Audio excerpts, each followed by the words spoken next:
what I thought I would do this evening is tell you a bit about the history of conservation as I see it, and a lot of it through the lens of the evolution of the World Wildlife Fund, and then where things stand today and what we might be able to do about it. How I came to nature conservation to some extent mirrors the evolution of the conservation field as a whole. As a little girl in Westchester County, I lived along the Hudson River. I was passionate about animals. I hiked every opportunity I had. I really loved the natural world, and I was a voracious reader. You know, anything that had animals in it, or the stories of the explorers. I wanted to be like Roy Chapman Andrews and the paleontologists, or, you know, maybe even Jane Goodall, if I could possibly do so. Well, in any case, that passion over time, I wound up going to Brown University, where I thought I would be a biologist, but it was all pre-med oriented, so I became a literature major. But afterwards, I had a chance to work at the Museum of Comparative Zoology at Harvard, and found myself serendipitously with an opportunity to go with a professor to take care, to share child care and field research with his wife. They had a one-year-old who now has his PhD in ecology from this university, and whose wedding I attended here maybe about 10 years ago. But in any case, living in a tent on the floor of the Ngorongoro crater persuaded me that this was truly a life's calling if I could find a way to turn it into a job. So how do you do that when you've got an undergraduate degree in literature and no marketable skills? Well, I decided to go to law school, and I loved it. I really loved law school, and then you heard I wound up at the Justice Department with lots of interesting opportunities working in constitutional law, and then finally coming back to the environment and nature.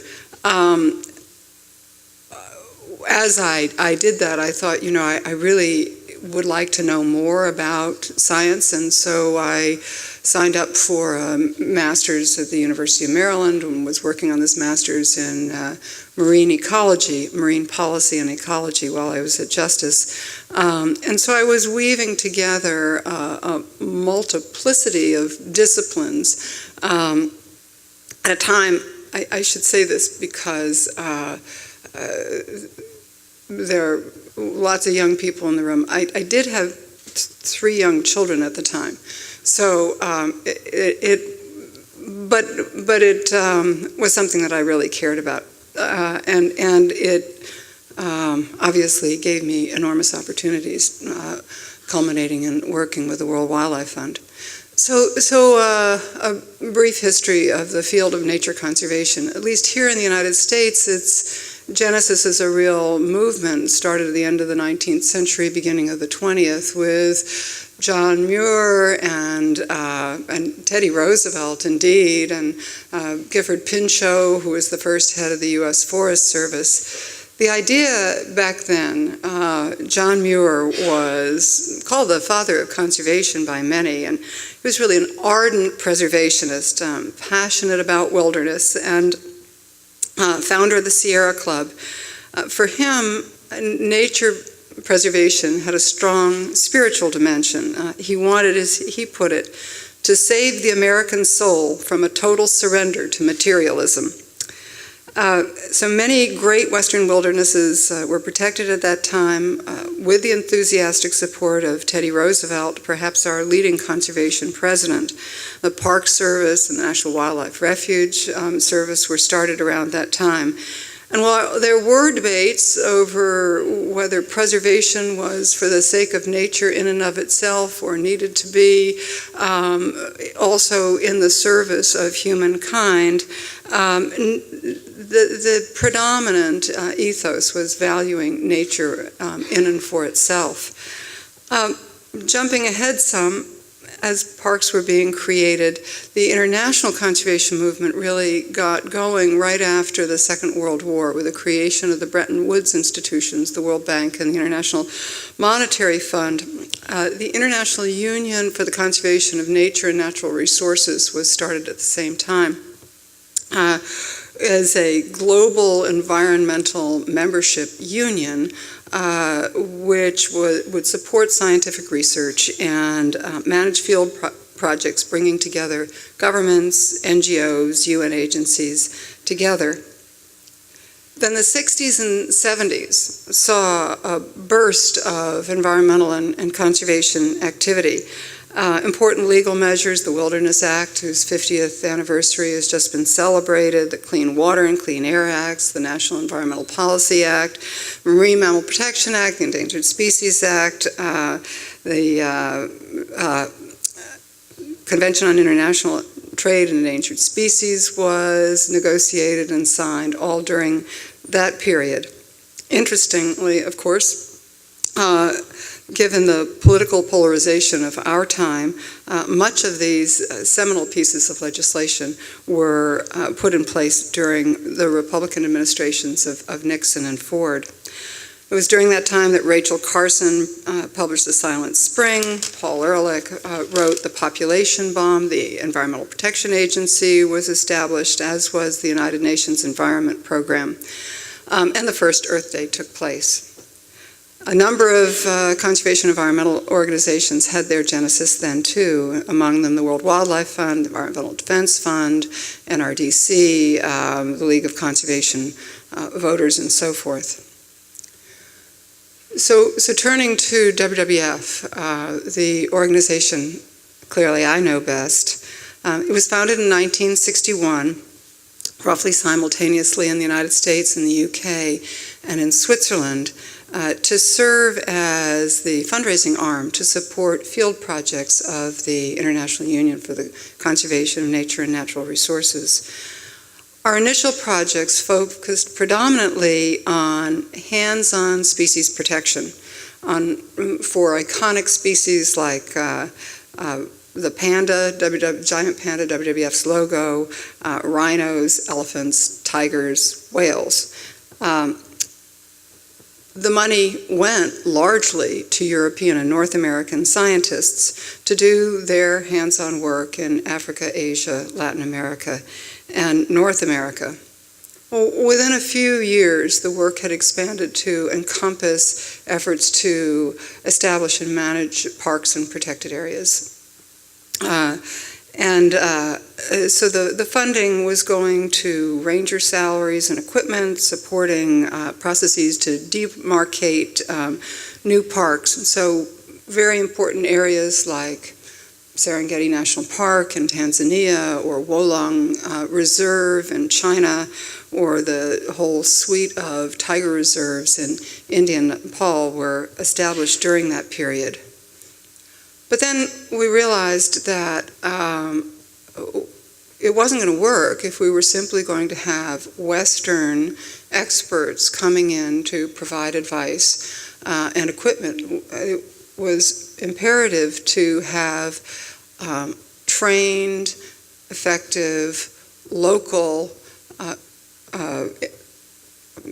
members of the services of the parks or the wildlife agencies working on the ground with resources and good expertise. And so we began to work directly to support fledgling parks and wildlife services, to establish international training opportunities and courses, and also put a major emphasis on establishing and fostering, helping with the establishment of local non-governmental organizations, really recognizing that doing things from a distance was not going to be successful for the long term.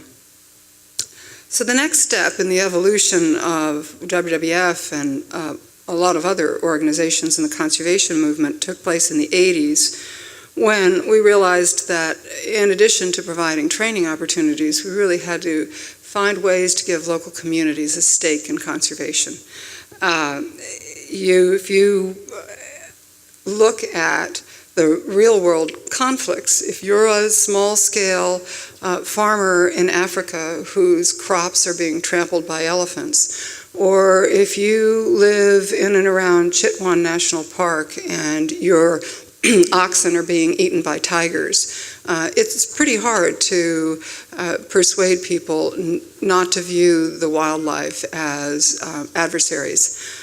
So we, through a program that initially called Wildlands and Human Needs, began working on ways to generate revenues for local communities, to create jobs, promoting ecotourism and craft businesses, trying to create local incentives for conservation. There was a lot of intense debate also during that period about preservation versus use. This was a time of debate about should we allow trade in elephant ivory? Should we allow culling by the Japanese or by indigenous groups of whales and other marine mammals? Should there be a trade in rhino horn? The argument in favor was that, particularly in the case of the terrestrial animals, to some extent the marine mammals as well, that these creatures were really should be managed by the people who live next to them in the way that they thought best. It wasn't up to an international community to impose its will. The debates were really fierce because the flip side of that is, and my personal view always was, that it's all well and good theoretically to say that you can have a regulated trade in a commodity as valuable as elephant ivory, but it is virtually impossible, unless you're De Beers trying to control the diamond trade, to have a leak-free system. And the minute you have leakage, you have poaching and all sorts of corruption, which is, of course, what has happened with elephants. But in any case, this whole debate really underpinned the evolution of the notion of sustainable development. And at the same time, we began to engage much more in the political arena, nationally and internationally, working to influence the policies of the multilateral development banks, aid agencies, and national governments. We realized that the work on the ground had to have a counterpart in the policy arena. And we also began looking at conservation financing mechanisms.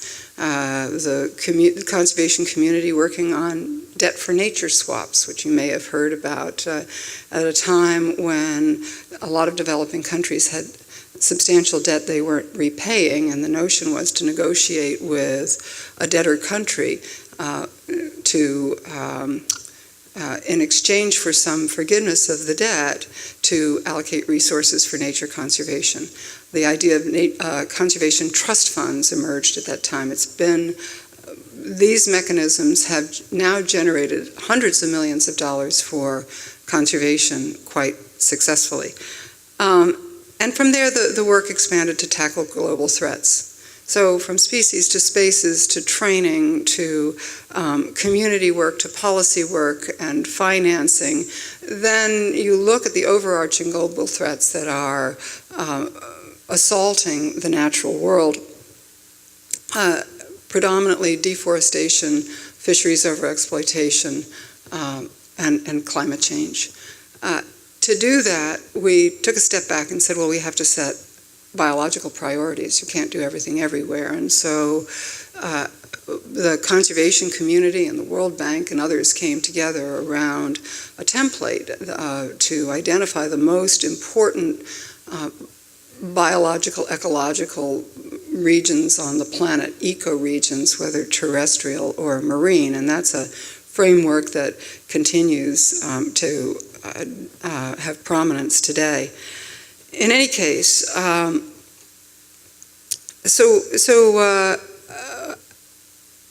Moving to the work to deal with these global threats led to our first forays into the marketplace, into trying to influence markets. And so as a tool to address deforestation, rampant deforestation, particularly in the tropics, we helped to put together something called the Forest Stewardship Council, which provides independent third-party certification that timber and timber products, including paper, have come from sustainably managed sources. It has its own logo, it has its own board, and in its early phases was not very well received by the forestry industry, which though encouragingly came back and said, we don't like your standards, but we're elevating our standards. And the whole certification movement really had much of its origins in that work to create the Forest Stewardship Council. And then similarly, we helped with the creation of a Marine Stewardship Council to do the same thing with fish products. So working with the salmon fishing industry, both big commercial industries and small artisanal businesses, to be able to provide a seal of approval. So if you go to Whole Foods, for example, the salmon is Marine Stewardship Council certified as having been fished responsibly. Again, an independent third-party verification mechanism. So the goal was to have both local presence and global reach. Let me give you a couple of examples of how intertwined and multifaceted these challenges are. First, in Gabon. Gabon is home in Central West Africa, home to good populations of great apes, gorillas and chimpanzees among them. Chimpanzees were being poached at an alarming rate, and so what was our response? Well, the first thing was, of course, where do the chimpanzees live? How many of them are there? Are the populations viable? And so forth. The next step is to say, okay, are these areas protected? What are the management schemes? Do they have sufficient resources? Are there trained guards? Are there trained scientists locally to work on this project? Then are there wildlife-human conflicts in this scenario? But then a basic question, well, who are the poachers? And the answer was they weren't people from the forest communities.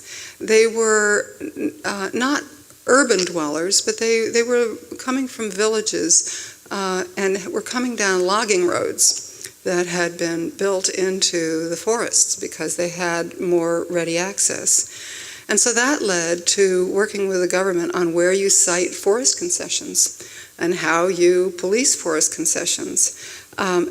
We realized too that this market wasn't going, it wasn't going for meeting the subsistence needs of even these local villages. This bushmeat would go into the larger cities because it had become quite fashionable to eat chimpanzee and other things. In any case, the next question was, well, all right, we have these people who are coming down the logging roads. Who are they exactly? And learned that some number of them were displaced artisanal fishermen from the coasts. Gabon and along that whole coast, there is an enormous, have been an enormous array of really important fisheries that had been vacuum cleaned up by foreign fishing vessels, heavily subsidized by the countries of flag origin. So you'd have a Spanish fishing vessel parking off the coast and just taking every fish they could, with the result that the local fishermen had nothing in the lagoons. So starting from concern about poaching of chimpanzees for bushmeat, you find yourself all the way back working with the World Trade Organization on eliminating distorting subsidies. A similar example in Indonesia, a very important forest called Tesonilo that's home to orangutans and tigers and elephants and a huge array of vascular plants. Industrial exploitation had wiped out a lot of the forest, and protecting the remainder was really a race against time. The tree traveled widely, and an Indonesian company logged and pulped it. A European company turned it into paper in its Chinese factory. The paper then went to wholesalers and resellers, who in turn sold it to consumers around the world for home and office use. And along the way, export credit agencies supported investment. So to protect Tesonilo and its wildlife required not only community engagement and activism, stepped up anti-poaching controls and the traditional approaches to conservation, but also identifying and working with the chain of investors, creditors, processors, merchants, and consumers involved with a teso tree. Okay, so that was where we were when I left WWF as the president in 2005. I've stayed involved with the organization as president emerita, but I'm not involved in a hands-on way. And so when Professor Tim Beatley got in touch with me last summer and said, would I be interested in coming to talk, I thought, well, I feel a little dated. I really ought to immerse myself a bit more in what's really happening in the conservation arena. And so I decided that the best way and the most enjoyable way to steep myself in what's going on in the conservation world would be to interview leaders with whom I've worked over the years, from government, NGOs, foundations, the private sector, and ask them to answer the following questions. What do you see as the greatest opportunities and priorities in conservation? What do you see as the greatest challenges? How well do you think the environmental community is responding? And do you remain an optimist about the future of nature? Well, plainly the assaults on the natural world are huge. You may have seen in the paper that according to this World Wildlife Fund Living Planet report, since 1970, the world has lost more than 50% of its vertebrate species, of its populations of vertebrate species. So mammals, birds, reptiles, amphibians, and fish. Habitat loss and degradation and overexploitation are driving the bulk of that. But close behind is climate change. And that is a threat which continues to mount. Human demands on resources are unsustainable and increasing.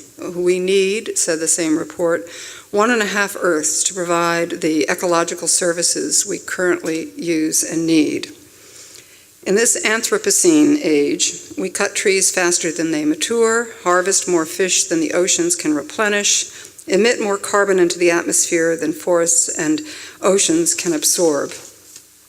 And the effects are most deeply felt in low-income countries where populations are already struggling to eke out their livelihoods.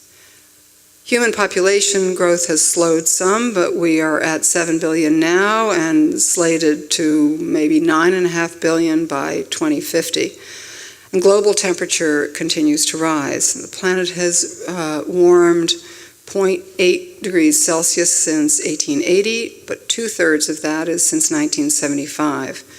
We're on track to more than double current greenhouse gas concentrations by the end of the century, yielding average global temperatures up between 3 and 8 degrees Celsius. So this is a pretty daunting picture. So what did I hear from these wonderful colleagues and experts? Interestingly, a lot of themes converged. So first, on the question of opportunities and priorities, they said you have to work more intensively with the private sector. One person emphasized that the activities of the 100 largest companies in the world have more impact on the global carbon footprint than many countries. Companies, they say, influencing companies really can move the needle. And it has in fact been the commitments of a number of companies that were showcased in last month's UN Climate Change Summit in New York. Corporate giants including Kellogg's, Nestle, Cargill, Asia Pulp and Paper signed the pledge to halve the rate of deforestation by the end of this decade, to restore hundreds of millions of acres of degraded land, and to halt the loss of natural forests by 2030. This could eliminate 4.5 to 8.5 tons of carbon emissions a year, which is equal to taking half the world's cars off the road. It could help limit global average temperature increase to the international 2 degrees Celsius target. They point to the opportunities that seem much closer now for renewable energy to become truly cost-effective and competitive with fossil fuels. And also to the commitments that companies have made to reduce water use and restore watersheds. So we've seen a real change since I left WWF in the attitudes of a lot of companies. Those who are taking environmental steps are not outliers anymore. They're not the majority, but there is a movement, and it is in part, I think, because sustainability issues really have started to bite them, and the bottom lines have been affected. So number one, work with the private sector. Second, and relatedly, these folks said, focus on intensified, sustainable agriculture. As population and consumption grow, we need to freeze the footprint of food by improving efficiency and productivity while reducing waste and shifting consumption. Unilever was the first company to agree to buy only certified palm oil, and has stated that all the raw materials it buys will be sustainable by 2020. The time has come, they say, to move the least sustainable actors. Stop going after the easy pickings, but let's try and move whole sectors. And technology is helping. There are better seeds, there's better, with cell phones, you can connect it to satellites, you can find out about local soil moisture levels. And so even rural farmers in very remote places have access to a lot of more technological information than they have until now. And another piece of this is to try to transform the way we teach about agriculture in our educational systems, and really begin to emphasize the power of innovation as we work to reduce the agricultural footprint in a world in which where hamburger is becoming both desired and the norm with its huge ecological footprint. The third theme was focus on China. China now accounts for almost 30% of the world's CO2 emissions, and its economy and consumption of resources continue to grow rapidly. The consequences have included the horrific levels of air pollution and health effects that we've all read about. One New York Times op-ed said that there were 1.2 million premature deaths in China from air pollution in 2010. The Chinese commitment to its economic development path remains an imperative. They want to meet the needs of their population, and they are determined to maintain political stability. But at the same time, the country is seemingly quite sincere in its commitment to move towards an ecological civilization. Encouragingly, China pledged at the UN summit to take firm action on climate change and has set ambitious targets domestically to move away from coal. So how China develops and consumes has huge consequences for the whole planet. Fourth, look to the role of cities. The urbanization phenomenon can be part of the solution. Cities like New York, San Francisco, Stockholm, many others have made commitments to sustainability, including reduction of greenhouse gas emissions, transitions away from fossil fuels. They've improved transportation, they've added green space, and are very serious about all of those commitments and really establishing models that the Council of Mayors, among others here in the United States, is looking at very keenly. How China's cities evolve is a gigantic question mark. That urbanization process is not pretty, and so it's going to be hugely important to see if we can influence that development pattern. Not easy in a country which may seem monolithic in some ways, but I think anybody who works in China knows that while the heavy hand of national government can make a certain number of things happen, including censorship, it doesn't really have a complete handle on development or on the development of new coal-fired power plants. The fifth point was to harness the power of innovation in new media. He said, look how rapidly ventures like Uber and Airbnb have had an impact, providing opportunities to re-envision the way we live together and perhaps gradually dematerialize our lives. Cell phones and social media have transformed communications around the world and provide vehicles for reaching and activating billions, including the rural populations and the millennials whose choices are key. These vehicles also provide a means to promote the transparency and traceability that can begin to move decision makers, including governments. And the final point was, and while you do all of these things, don't forget what you brought to the party initially. It is still important to work on species protected areas, training, and so forth. It's very important. It just isn't sufficient.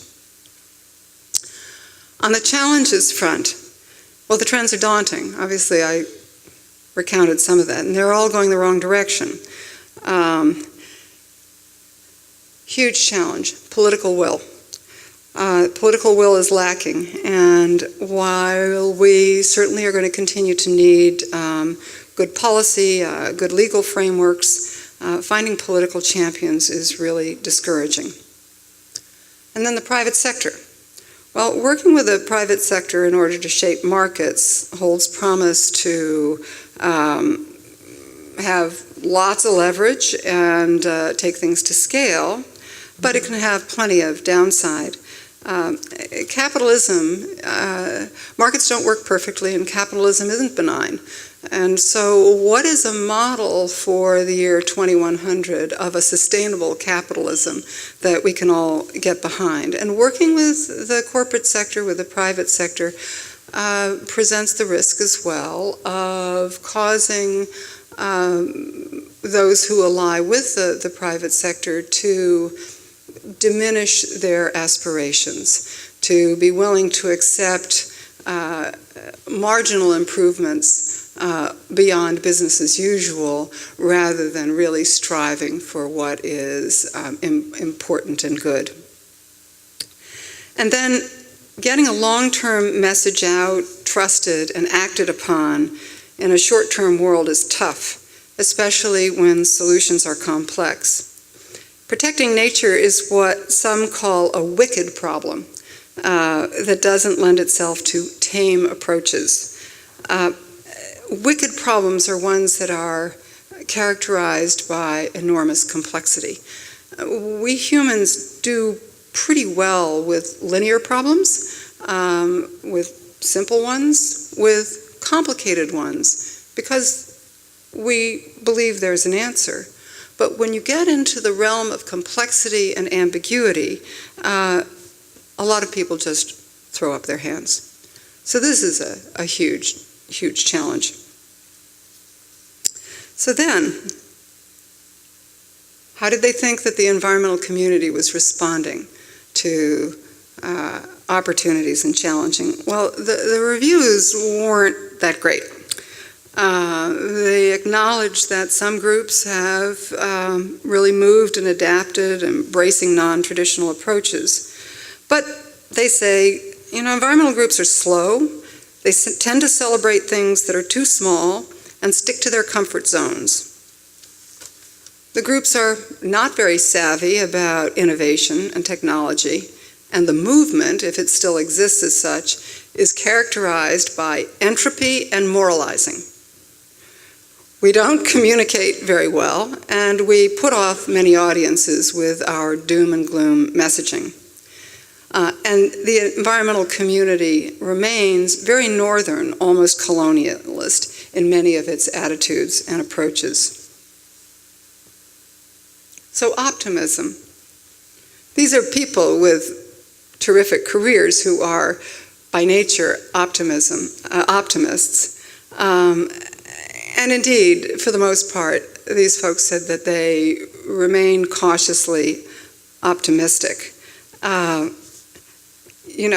Not that we're going to have the vast, untouched swaths of wilderness envisioned by John Muir and Teddy Roosevelt, but we should be able to protect sufficient areas of important ecosystems, important habitats, to keep the core of biodiversity. They pointed to the fact that some of what has real advances in the Amazon basin, particularly in Brazil, reports vary on how much deforestation there is, but basically that situation has turned around fairly dramatically with very strong political leadership by several Brazilian presidents, among other things. And some 17% of the planet is in protected areas. And also they said, we are building bridges and moving beyond our comfort zones. So if we can form coalitions of the willing across cultures, geographies, disciplines, if we can produce more with less impact, if we can get out of the way of renewables, if we can harness technology and use communication tools effectively, then collectively we really do stand a chance of bending the curve. So where did that leave me? Well, it really was an amazing an energizing set of conversations, terrific people whom I admire enormously. It did, in fact, leave me somewhat cautiously more optimistic. The conversations really reinforced the importance of leadership, possibility, innovation, initiative, and interdisciplinarity, all of which are fostered in a setting like this here at the University of Virginia. So I would simply urge all of you to keep your eyes and minds open, to think broadly and dive deeply, and invest of yourselves. At the end of the day, it is individuals who serve as the catalysts of change, and individuals whose initiatives spark the chain reactions necessary to save our planet for nature and for humankind. Thanks.